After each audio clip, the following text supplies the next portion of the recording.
So for anyone that has a dream, I have lots of coaching clients, for example, that say, I want to start a business or I want to write a book. If you say those things and do nothing, then you may as well not have said them. So I'm always asking, okay, so what's the next step? Or are you fantasizing?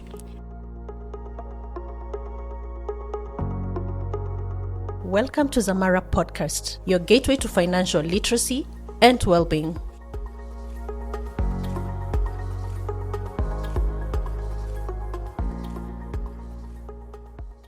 My name is Samantha Ware and I work with Zamara. I head up the actual healthcare team.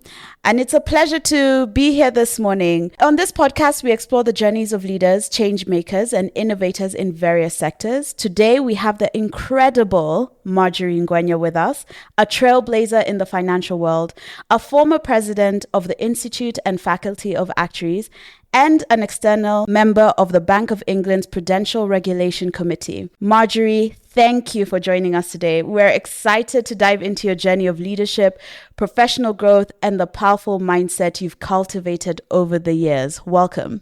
Thank you. Okay, Marjorie, let's jump right in. Okay, you have an impressive CV behind you. You know, you were the youngest IFOA president. You were the first IFOA president of color, the third woman. And, you know, you have such an inspiring career, holding leadership positions in high-stake environments, from being a regulator at the Bank of England to supporting various causes, including sustainability and education. In addition to your professional work, you've been involved in several impactful initiatives, such as those targeting African STEM students. As someone in a leadership position, how do you ensure that your professional life aligns with your personal values and the causes you're passionate about? What advice would you give to other leaders who want to create a meaningful impact beyond their immediate work? I would say start by being really clear on your values. And that will guide you in terms of the choices that you're going to make professionally and personally, actually. So I really am deeply connected to the idea of integrity. And when I feel that my integrity has been questioned, or I'm involved with something that is perhaps giving me sleepless nights, then I have to take a step away from it. I've made a number of difficult career choices on the basis of my values. And when I feel that they're compromised, I'm just not prepared to be in that space any longer. Sometimes comes with very challenging conversations, but I think that I'd rather sleep well at night than wrestle with those unsettling feelings for prolonged periods. So I think that everyone has to just check in with where they are, what matters to them. And when it comes to infusing your professional life with the things that you care about, first of all, recognize what those are, and then find opportunities to either give back or to make that your main occupation. So I have been fortunate to be involved in initiatives that focus on developing STEM students. I've been fortunate to be involved in not-for-profits that deal with issues of injustice. And I serve on 2 not-for-profit boards that are involved in social justice organizations. Thank you so much. I really deeply resonate with that. I was having a conversation with someone recently about, you know, the importance of integrating your values with your professional work. And a big part of that is no being an option, right? Yes. So I love what you're saying, that, you know, you got to be willing to turn down some of those jobs, you know, you've got to be willing to say some no's so that you can be aligned with your values in terms of what you're doing with your day to day. One challenge that many professionals face, especially in high-performance environments, is imposter syndrome. Could you share your experience with imposter syndrome and how you were able to overcome or master it? What advice do you have for others struggling with feelings of self-doubt, even as they achieve success? So I'm deeply acquainted with imposter syndrome. It's something that I encounter time and time again. And it's something that I've learned to befriend, to be familiar with, and to recognize it when it comes knocking on my door. So every time I'm faced with a really big career step up, I start to question whether I'm capable. I start to question whether I'm going to be found out and people will discover that actually I'm not really good at this and somehow I was accidentally chosen, but I don't belong here. And so what I take comfort in is that this is quite a common phenomenon. Research has been done, it shows that most of us, in fact, experience this.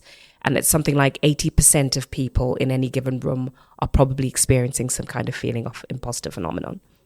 And so I, over time, have just come to recognize the hallmarks of it. I start to get stuck in my head and start to question my right to be there. And when that happens, I have to take a break and think, what are the facts here and what is the fiction? So the facts are that I have experience. I was successful in an interview process or a selection process, and I got to where I am. That is not in question. And the fiction is that I'm doubting that I'm capable. The fiction is that I'm questioning whether I deserve to be where I am. And so just laying it out in that way helps me to be clearer about my own, what can I call them? False mental maps, or the stories that I'm telling myself. And once I call it out in that way, I find that I'm much more settled, and I have to keep reminding myself. So it's not a once-off exercise. Right. Yeah. So I think, that narrative fallacy that is faced with imposter syndrome, I love that in terms of the importance of separating the facts from the fiction, which is something that doesn't even just capture only imposter syndrome, right? I think in any relationship that you navigate, when you think, oh, people might not like me, people don't, people's opinions of you, most people don't really care. Yeah. And you have no idea what's on their minds. Yeah, exactly. So how you separate the facts from the fiction is such an important thing and tool to be able to develop, and building up that muscle is so key. So we love that. On to the last question. Momentum is a powerful concept, and you speak about it in your book. Congratulations on your book, Empowered Evolution, as being crucial for translating goals into actions. You've been a significant force behind the growth of the Actuarial Academy of East Africa, which has mentored over 1,200 students. How important is momentum in sustaining the growth of initiatives like the Actuarial Academy? And how do you see its continued development contributing to the actuarial profession, especially in Africa? So I'm really proud of the Actuarial Academy. I'm proud because I remember this being simply an idea, and it could have remained exactly that. But what's beautiful is that action was taken, and that's what I talk about in my book regarding momentum. You can have beautiful ideas, you can have beautiful plans, but until you put them into action, they remain just dreams. And so the Academy being able to build a vision and then execute it is really quite special. I think that it's a really powerful force in creating opportunity for students on the continent. You create a voice and a way of advocating for people who wouldn't otherwise have access to this kind of education. And I know that for developing nations, acquiring the actual qualification is that much harder than when you're based in Canada or the US or the UK, where these resources are readily available. So for anyone that has a dream, I have lots of coaching clients, for example, that say, I want to start a business, or I want to write a book, or I want to complete an Ironman race. If you say those things and do nothing, then you may as well not have said them. So I'm always asking, okay, so what's the next step?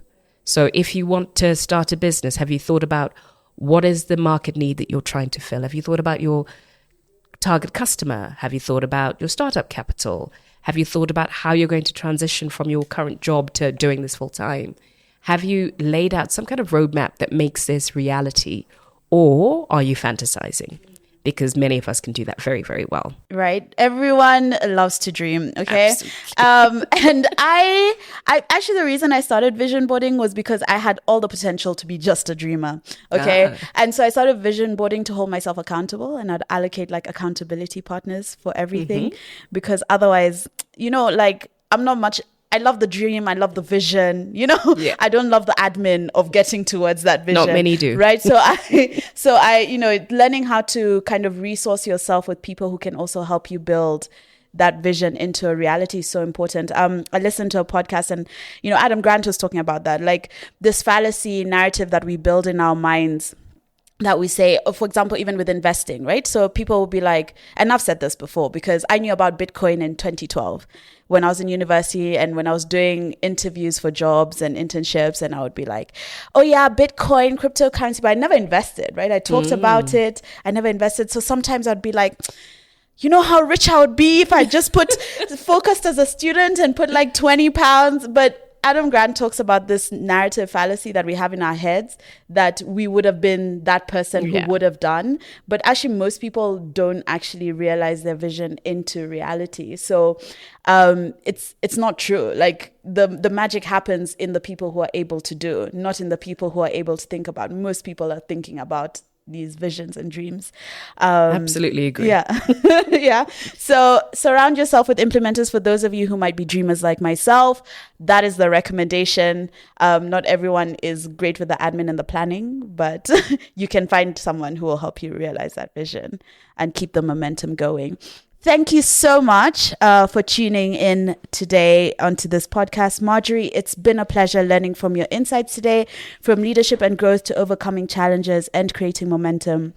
Your journey is a true testament to the power of mindset, purpose, and action. So inspired by you. Thank you for sharing your wisdom with us and for the work you continue to do in empowering others. To our listeners, thank you for joining us on this insightful episode with Marjorie Ngwenya. Stay tuned for more conversations with change makers and leaders who are shaping the world we live in. Until next time, keep evolving and stay empowered.